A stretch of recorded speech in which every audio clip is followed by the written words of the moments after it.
New Yorkers. Short stories by O. Henry. The Christmas Presents. $1.87. That was all. Every day, when she went to the shops, she spent very little money. She bought the cheapest meat, the cheapest vegetables, and when she was tired, she still walked round and round the shops to find the cheapest food. She saved every cent possible. Della counted the money again. There was no mistake. $1.87. That was all. And the next day was Christmas. She couldn't do anything about it. She could only sit down and cry. So she sat there, in the poor little room, and she cried.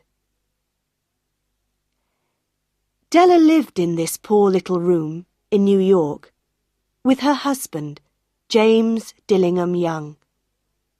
They also had a bedroom and a kitchen and a bathroom, all poor little rooms.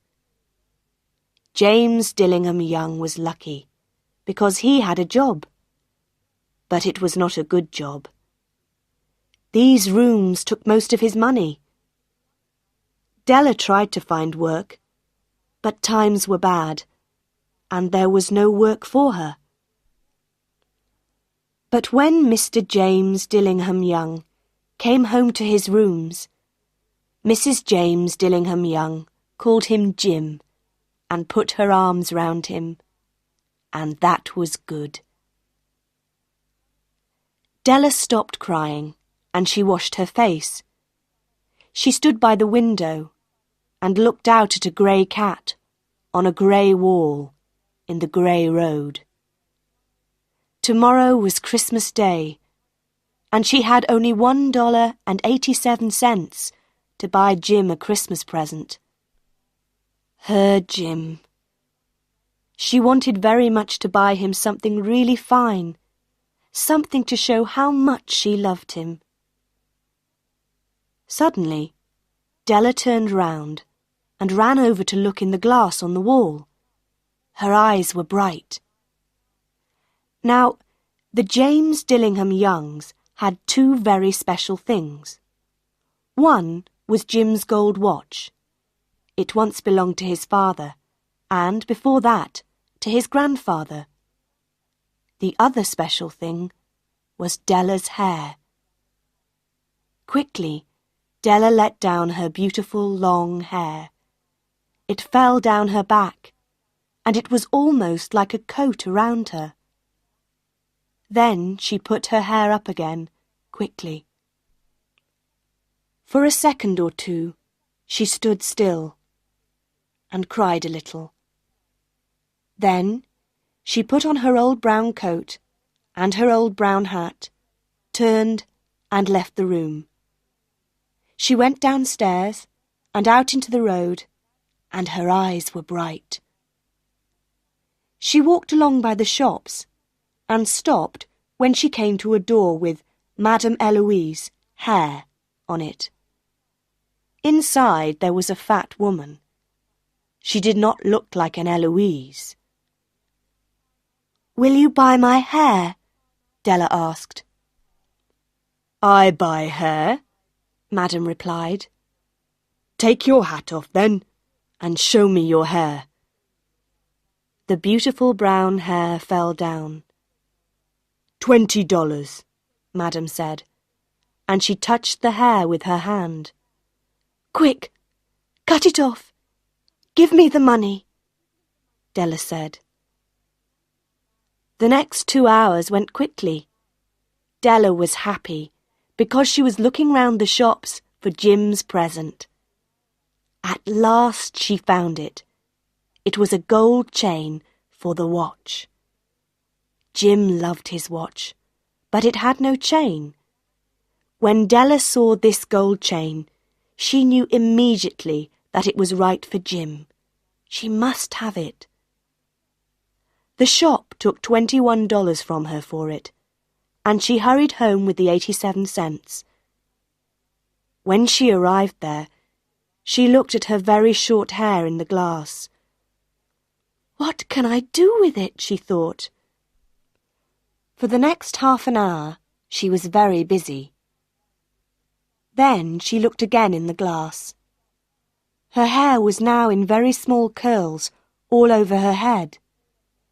"Oh dear, I look like a schoolgirl," she said to herself. "What's Jim going to say when he sees me?" At 7 o'clock, the dinner was nearly ready, and Della was waiting. "Oh, I hope he thinks that I'm still beautiful," she thought. The door opened, and Jim came in and closed it. He looked very thin, and he needed a new coat. His eyes were on Della. She could not understand the look on his face, and she was afraid. He was not angry or surprised. He just watched her, with that strange look on his face. Della ran to him. "Jim," she cried, "don't look at me like that. I sold my hair because I wanted to give you a present. It will soon be long again. I had to do it, Jim. Say Happy Christmas, please. I have a wonderful present for you." "You've cut off your hair?" asked Jim. "Yes, I cut it off and sold it," Della said. "But don't you love me any more, Jim? I'm still me." Jim looked round the room. "You say your hair has gone?" he said, almost stupidly. "Yes, I told you, because I love you. Shall I get the dinner now, Jim?" Suddenly, Jim put his arms round his Della. Then he took something from his pocket and put it on the table. "I love you, Della," he said.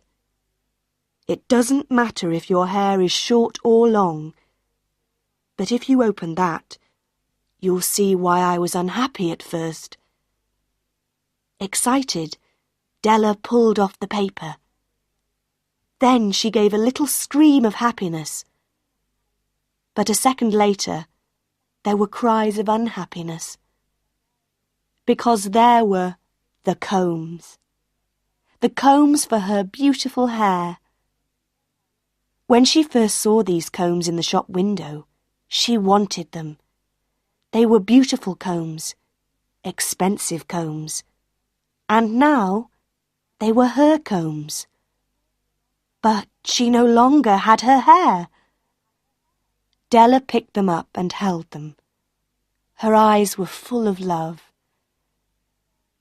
"But my hair will soon be long again, Jim." And then Della remembered. She jumped up and cried, "Oh, oh!" She ran to get Jim's beautiful present, and she held it out to him. "Isn't it lovely, Jim? I looked everywhere for it. Now you'll want to look at your watch 100 times a day. Give it to me. Give me your watch, Jim. Let's see it with its new chain." But Jim did not do this. He sat down, put his hands behind his head, and he smiled. "Della," he said, "let's keep our presents for a time. They're so nice. You see, I sold the watch to get the money to buy your combs. And now, let's have dinner."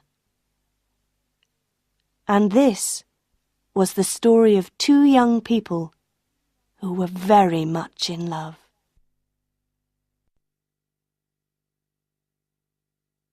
Soapy's Choice.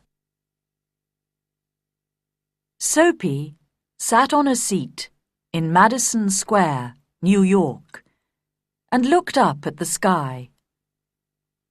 A dead leaf fell onto his arm, Winter was coming, and Soapy knew that he must make his plans. He moved unhappily on his seat. He wanted 3 months in a nice, warm prison, with food and good friends. This was how he usually spent his winters. And now it was time, because, at night, on his seat in the square, 3 newspapers did not keep out the cold. So Soapy decided to go to prison, and at once began to try his first plan. It was usually easy. He ate dinner in an expensive restaurant. Then he told them he had no money, and they called a policeman.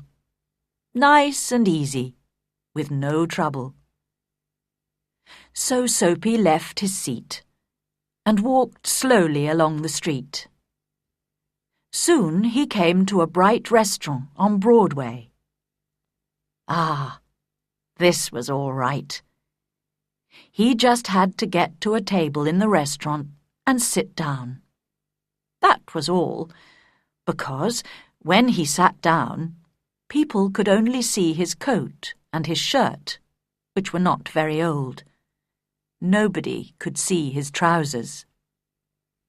He thought about the meal. Not too expensive, but good. But when Soapy went into the restaurant, the waiter saw Soapy's dirty old trousers and terrible shoes. Strong hands turned him round and helped him out into the street again. So now he had to think of something different. Soapy walked away from Broadway, and soon he found himself on 6th Avenue. He stopped in front of a shop window and looked at it. It was nice and bright, and everybody in the street could see him. Slowly and carefully, he picked up a stone and threw it at the window. The glass broke with a loud noise. People ran round the corner, and Soapy was happy, because the man in front was a policeman. Soapy did not move. He stood there with his hands in his pockets, and he smiled. "I'll soon be in prison now," he thought. The policeman came up to Soapy. "Who did that?" he asked. "Perhaps I did," Soapy replied. But the policeman knew that people who break windows do not stop to talk to policemen. They run away. And just then, the policeman saw another man who was running to catch a bus. So the policeman ran after him. Soapy watched for a minute. Then he walked away. No luck again. He began to feel cross, but on the opposite side of the road, he saw a little restaurant. Ah, that'll be all right, he thought, and he went in. This time, nobody looked at his trousers and his shoes. He enjoyed his meal, and then he looked up at the waiter, smiled, and said, "I haven't got any money, you know. Now, call the police. And do it quickly. I'm tired." "No police for you," the waiter answered. "Hey, Joe!" Another waiter came, and together they threw Soapy out into the cold street. Soapy lay there, very angry. With difficulty, he stood up. His nice, warm prison was still far away, and Soapy was very unhappy. He felt worse because a policeman who was standing near laughed and walked away. Soapy moved on, but he walked for a long time before he tried again. This time it looked easy. A nice young woman was standing in front of a shop window. Not very far away, there was also a policeman. Soapy moved nearer to the young woman. He saw that the policeman was watching him. Then he said to the young woman with a smile, "Why don't you come with me, my dear? I can give you a good time." The young woman moved away a little and looked more carefully into the shop window. Soapy looked at the policeman. Yes, he was still watching. Then he spoke to the young woman again. In a minute, she would call the policeman. Soapy could almost see the prison doors. Suddenly, the young woman took hold of his arm. "Okay," she said happily. "If you buy me a drink. Let's go before that policeman sees us." And poor Soapy walked away with the young woman who still held on to his arm. He was very unhappy. At the next corner, he ran away from the woman. Suddenly, he was afraid. "I'm never going to get to prison," he thought. Slowly, he walked on and came to a street with a lot of theatres. There were a lot of people there, rich people in their best clothes. Soapy had to do something to get to prison. He did not want to spend another night on his seat in Madison Square. What could he do? Then he saw a policeman near him. So he began to sing and shout and make a lot of noise. This time they must send him to prison. But the policeman turned his back to Soapy and said to a man who was standing near, "He's had too much to drink, but he's not dangerous. We'll leave him alone tonight." What was the matter with the police? Soapy was really unhappy now. But he stopped making a noise. How could he get to prison? The wind was cold, and he pulled his thin coat around him. But just then, inside a shop, he saw a man with an expensive umbrella. The man put his umbrella down near the door and took out a cigarette.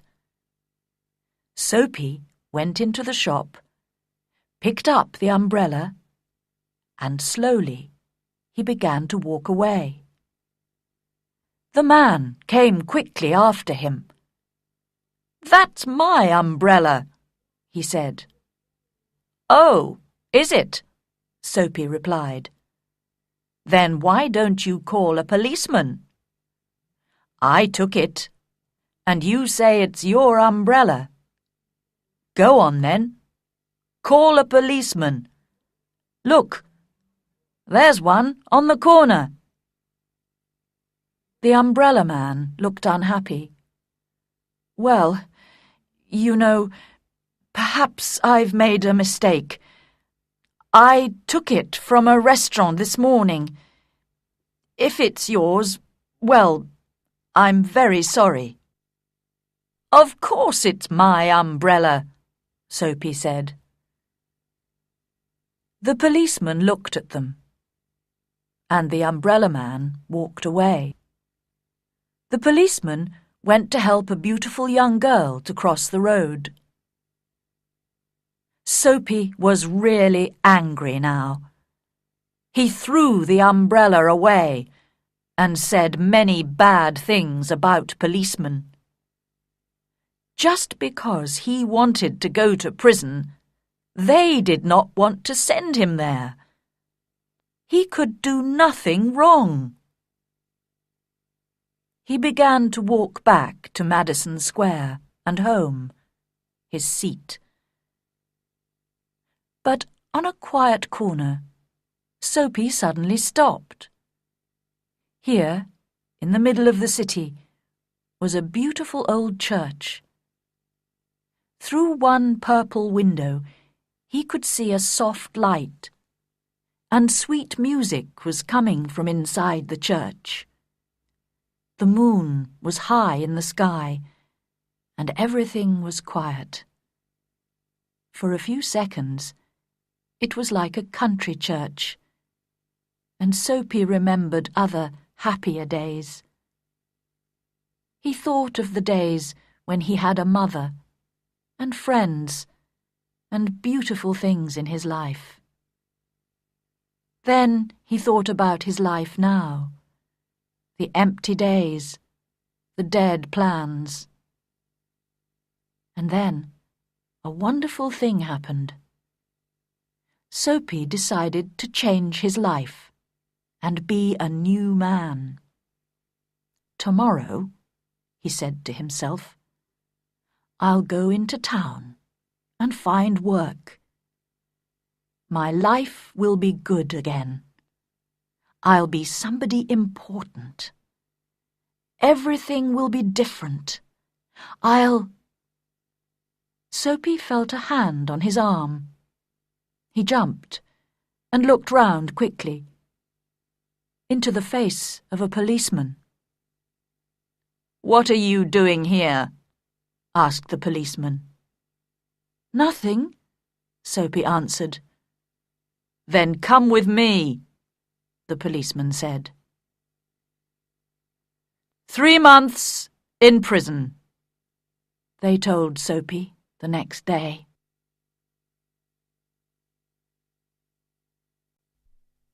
A Walk in Amnesia.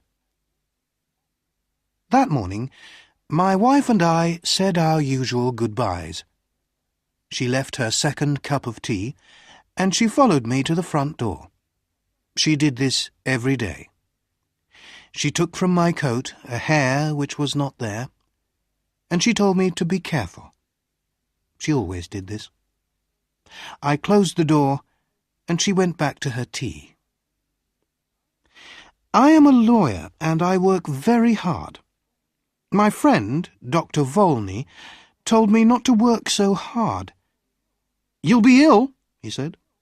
"A lot of people who work too hard get very tired, and suddenly they forget who they are. They can't remember anything. It's called amnesia. You need a change and a rest." "But I do rest," I replied. "On Thursday nights my wife and I play a game of cards, and on Sundays she reads me her weekly letter from her mother." That morning, when I was walking to work, I thought about Dr. Volney's words. I was feeling very well and pleased with life. When I woke up, I was on a train and feeling very uncomfortable after a long sleep. I sat back in my seat and I tried to think. After a long time, I said to myself, "I must have a name." I looked in my pockets. No letter, no papers, nothing with my name on. But I found $3,000. I must be someone, I thought. The train was crowded with men who were all very friendly. One of them came and sat next to me. "Hi, my name's R.P. Boulder, Boulder & Son from Missouri. You're going to the meeting in New York, of course. What's your name?" I had to reply to him, so I said quickly, "Edward Pinkhammer, from Cornopolis, Kansas." He was reading a newspaper, but every few minutes he looked up from it to talk to me. I understood from his conversation that he was a druggist, and he thought that I was a druggist too. "Are all these men druggists?" I asked. "Yes, they are," he answered. "Like us, they're all going to the yearly meeting in New York." After a time, he held out his newspaper to me. "Look at that," he said. "Here's another of those men who run away and then say that they have forgotten who they are. A man gets tired of his business and his family, and he wants to have a good time. He goes away somewhere, and when they find him, he says that he doesn't know who he is and that he can't remember anything." I took the paper and read this. Denver, June 12th. Elwyn C. Belford, an important lawyer in the town, left home 3 days ago and has not come back. Just before he left, he took out a lot of money from his bank. Nobody has seen him since that day. He is a quiet man who enjoys his work and is happily married. But Mr. Belford works very hard, and it is possible that he has amnesia. "But sometimes people do forget who they are, Mr. Boulder," I said. "Oh, come on," Mr. Boulder answered. "It's not true, you know. These men just want something more exciting in their lives. Another woman, perhaps. Something different." We arrived in New York at about 10 o'clock at night. I took a taxi to a hotel, and I wrote the name Edward Pinkhammer in the hotel book. Suddenly, I felt wild and happy. I was free. A man without a name can do anything.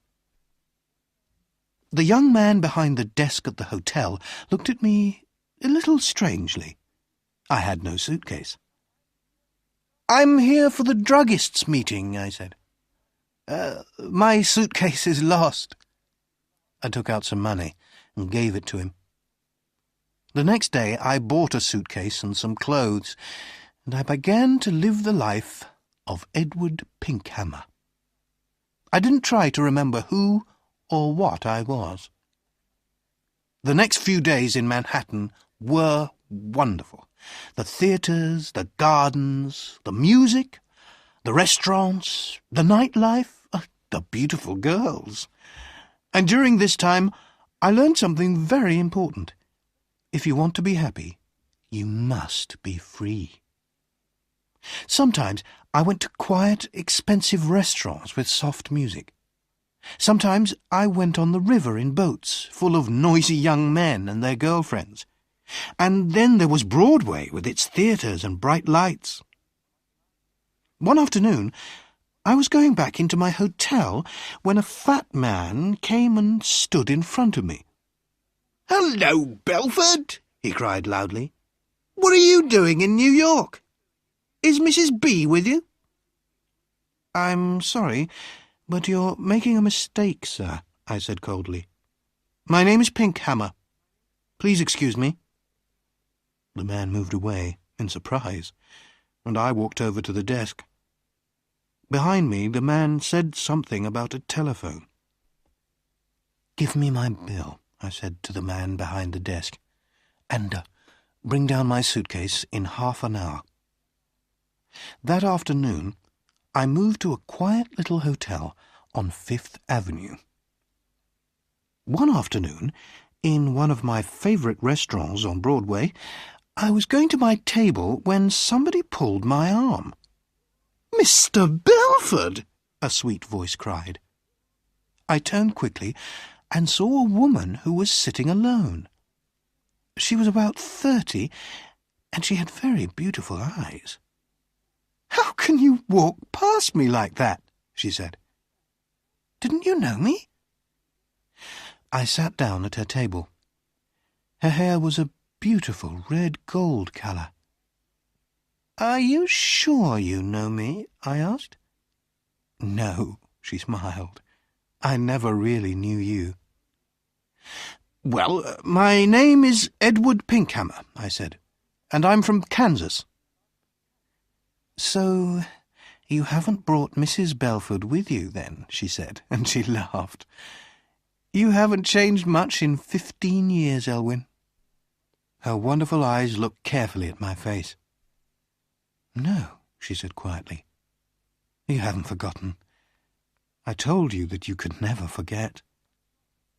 I'm sorry, I answered, but that's the trouble. I have forgotten. I've forgotten everything. She laughed. Did you know that I married 6 months after you did? It was in all the newspapers. She was silent for a minute. Then she looked up at me again. Tell me one thing, Elwyn, she said softly. Since that night, 15 years ago, can you touch, smell, or look at white roses and not think of me? I can only say that I don't remember any of this, I said carefully. I'm very sorry. I tried to look away from her. She smiled and stood up to leave. Then she held out her hand to me, and I took it for a second. Oh, yes, you remember, she said, with a sweet, unhappy smile. Goodbye, Elwyn Belford. That night I went to the theatre, and when I returned to my hotel, a quiet man in dark clothes was waiting for me. Mr. Pinkhammer, he said, can I speak with you for a minute? There's a room here. I followed him into a small room. A man and a woman were there. The woman was still beautiful, but her face was unhappy and tired. I liked everything about her. The man, who was about 40, came to meet me. Belford, he said, I'm happy to see you again. I told you that you were working too hard. Now you can come home with us. You'll soon be all right. My name, I said, is Edward Pinkhammer. I've never seen you before in my life. The woman cried out, Oh, Elwyn! Elwyn! I'm your wife! She put her arms around me, but I pushed them away. Oh, Dr. Volney, what is the matter with him? The woman cried. Go to your room, the doctor said to her. You'll soon be well again. The woman left, and so did the man in the dark clothes. The man, who was a doctor, turned to me and said quietly, Listen, your name is not Edward Pinkhammer. I know that, I replied, but a man must have a name. Why not Pinkhammer? Your name, the doctor said, is Elwyn Belford. You are one of the best lawyers in Denver, and that woman is your wife. She's a very fine woman, I said, after a minute. I love the colour of her hair. She's a very good wife, the doctor replied. When you left 2 weeks ago, she was very unhappy. Then we had a telephone call from a man who saw you in a hotel here. I think I remember him, I said. He called me Belford. Excuse me, but who are you? I'm Bobby Volney.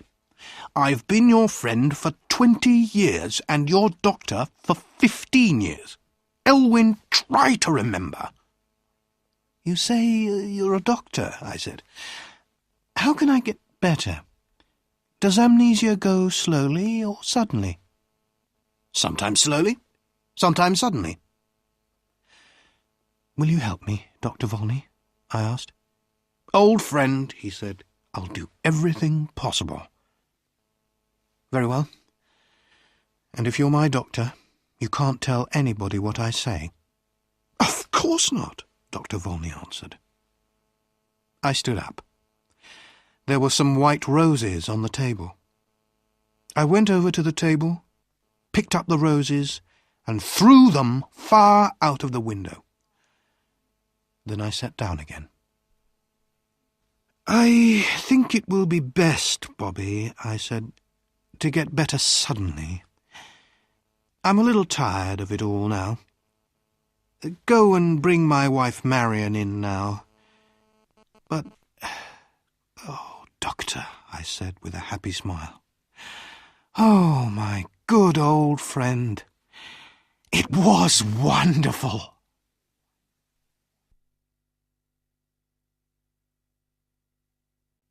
Tildy's Moment. Bogle's Family Restaurant on 8th Avenue is not a famous place, but if you need a large, cheap meal, then Bogle's is the place for you. There are 12 tables in the room, 6 on each side. Bogle himself sits at the desk by the door and takes the money. There are also 2 waitresses and a voice. The voice comes from the kitchen.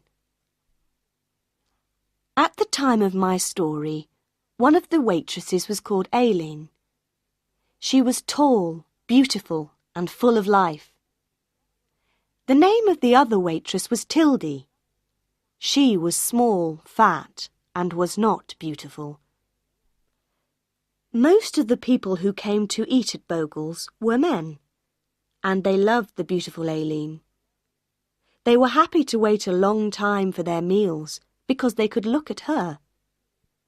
Aileen knew how to hold a conversation with 12 people and work hard at the same time. And all the men wanted to take Aileen dancing or give her presents. One gave her a gold ring, and one gave her a little dog. And poor Tildy? In the busy, noisy restaurant, men's eyes did not follow Tildy. Nobody laughed and talked with her. Nobody asked her to go dancing, and nobody gave her presents. She was a good waitress, but when she stood by the tables, the men looked round her to see Aileen. But Tildy was happy to work with no thanks. She was happy to see the men with Aileen. She was happy to know that the men loved Aileen. She was Aileen's friend. But deep inside, she too wanted a man to love her. Tildy listened to all Aileen's stories. One day, Aileen came in with a black eye. A man hit her because she did not want to kiss him. How wonderful to have a black eye for love, Tildy thought. One of the men who came to Bogle's was a young man called Mr. Cedars. He was a small, thin man, and he worked in an office. He knew that Aileen was not interested in him, so he sat at one of Tildy's tables, said nothing, and ate his fish. One day, when Mr. Cedars came in for his meal, he drank too much beer. He finished his fish, got up, put his arm round Tildy, kissed her loudly, and walked out of the restaurant. For a few seconds, Tildy just stood there. Then Aileen said to her, "Why, Tildy, you bad girl. I must watch you. I don't want to lose my men to you." Suddenly, Tildy's world changed. She understood now that men could like her and want her as much as Aileen. She, Tildy, could have a love life too. Her eyes were bright and her face was pink. She wanted to tell everybody her secret. When the restaurant was quiet, she went and stood by Bogle's desk. "Do you know what a man in the restaurant did to me today?" she said. "He put his arm round me and he kissed me." "Really?" Bogle answered. This was good for business. "Next week you'll get $1 a week more." And when, in the evening, the restaurant was busy again, Tildy put down the food on the tables and said quietly, "Do you know what a man in the restaurant did to me today? He put his arm round me and kissed me." Some of the men in the restaurant were surprised. Some of them said, "Well done." Men began to smile and say nice things to her. Tildy was very happy. Love was now possible in her grey life. For 2 days, Mr. Cedars did not come again, and in that time, Tildy was a different woman.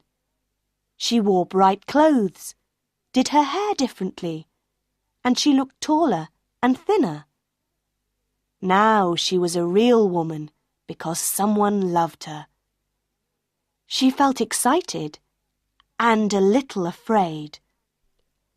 What would Mr. Cedars do the next time he came in? At 4 o'clock in the afternoon of the 3rd day, Mr. Cedars came in. There were no people at the tables, and Aileen and Tildy were working at the back of the restaurant. Mr. Cedars walked up to them.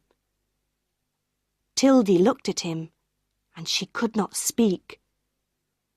Mr. Cedars' face was very red, and he looked uncomfortable. "Miss Tildy," he said, "I want to say that I'm sorry for what I did to you a few days ago. It was the drink, you see. I didn't know what I was doing. I'm very sorry." And Mr. Cedars left. But Tildy ran into the kitchen, and she began to cry. She could not stop crying. She was no longer beautiful. No man loved her. No man wanted her. The kiss meant nothing to Mr. Cedars. Tildy did not like him very much, but the kiss was important to her. And now there was nothing. But she still had her friend, and Aileen put her arm round Tildy. Aileen did not really understand, but she said, "Don't be unhappy, Tildy.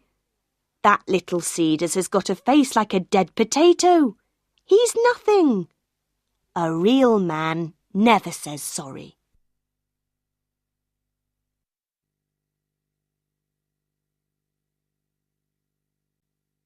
The Memento. The window of Miss Darmon's room looked out onto Broadway and its theatres. But Lynette Darmond turned her chair round and sat with her back to Broadway. She was an actress and needed the Broadway theatres. But Broadway did not need her. She was staying in the Hotel Thalia. Actors go there to rest for the summer, and then try to get work for the autumn, when the little theatres open again. Miss Darmon's room in this hotel was a small one, but in it there were many mementos of her days in the theatre, and there were also pictures of some of her best friends. She looked at one of these pictures now and smiled at it. "I'd like to know where Lee is now," she said to herself. She was looking at a picture of Miss Rosalie Ray, a very beautiful young woman. In the picture, Miss Ray was wearing a very short skirt, and she was sitting on a swing. Every night in the theatre, she went high in the air on her swing, over the heads of all the people. When she did this, all the men in the theatre got very excited and stood up.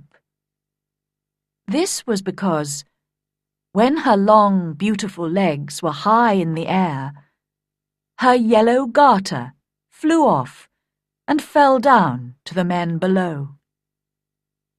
She did this every evening, and every evening 100 hands went up to catch the garter.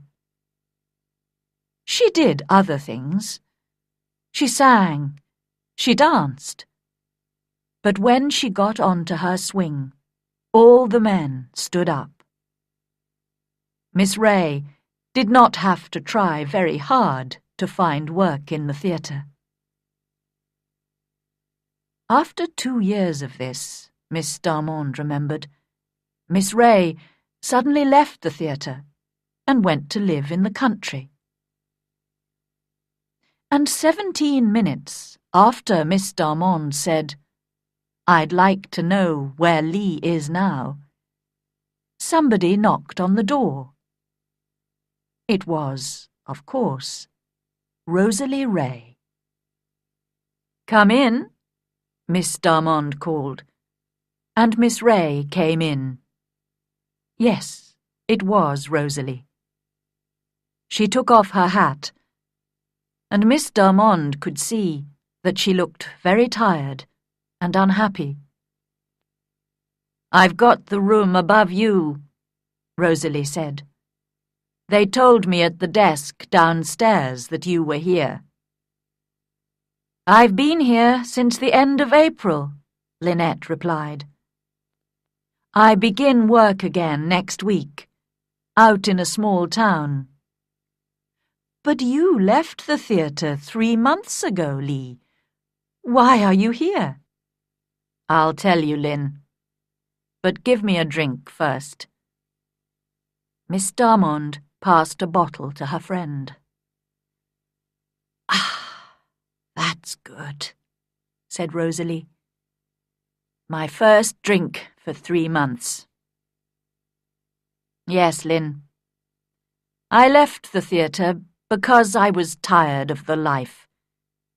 And because I was tired of men. Well, the men who come to the theatre. You know we have to fight them off all the time. They're animals. They ask you to go out with them. They buy you a drink or two. And then they think that they can do what they want. It's terrible. And we work hard. We get very little money for it. We wait to get to the top. And it never happens. But most of all, I left because of the men. Well, I saved $200. And when summer came, I left the theatre and went to a little village by the sea on Long Island. I planned to stay there for the summer, and then learn how to be a better actress. But there was another person who was staying in the same house. The Reverend Arthur Lyle. Yes, Lynn, a man of the church. When I saw him for the first time, I fell in love with him at once. He was a fine man, and he had a wonderful voice. Well, it's only a short story, Lynn. A month later, we decided to marry. We planned to live in a little house near the church, with lots of flowers and animals. No, I didn't tell him that I was an actress. I wanted to forget it and to put that life behind me. Oh, I was happy. I went to church. I helped the women in the village. Arthur and I went for long walks. And that little village was the best place in the world. I wanted to live there forever. But one morning, the old woman who worked in the house began to talk about Arthur. She thought that he was wonderful too. But then she told me that Arthur was in love once before. and that it ended unhappily. She said that in his desk he kept a memento, something which belonged to the girl. Sometimes he took it out and looked at it, but she didn't know what it was, and his desk was locked. That afternoon, I asked him about it.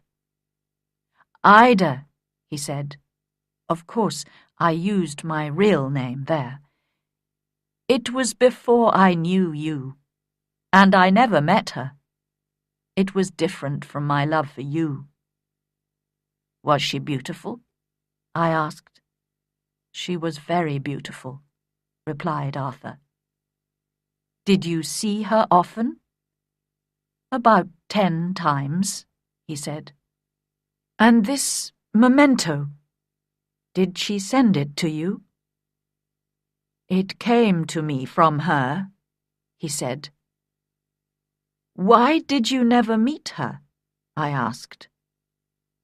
"She was far above me," he answered. "But Ida, it's finished. You're not angry, are you?" "Why, no. I love you 10 times more than before." And I did, Lynn. Can you understand that? What a beautiful love that was. He never met her, never spoke to her, but he loved her and wanted nothing from her. He was different from other men, I thought. A really good man. About 4 o'clock that afternoon, Arthur had to go out. The door of his room was open. His desk was unlocked, and I decided to look at this memento. I opened the desk, and slowly I took out the box and opened it. I took one look at that memento, and then I went to my room and packed my suitcase. My wonderful Arthur, this really good man, was no different from all the other men. "But, Lee, what was in the box?" Miss Darmond asked. "It was one of my yellow garters," cried Miss Ray.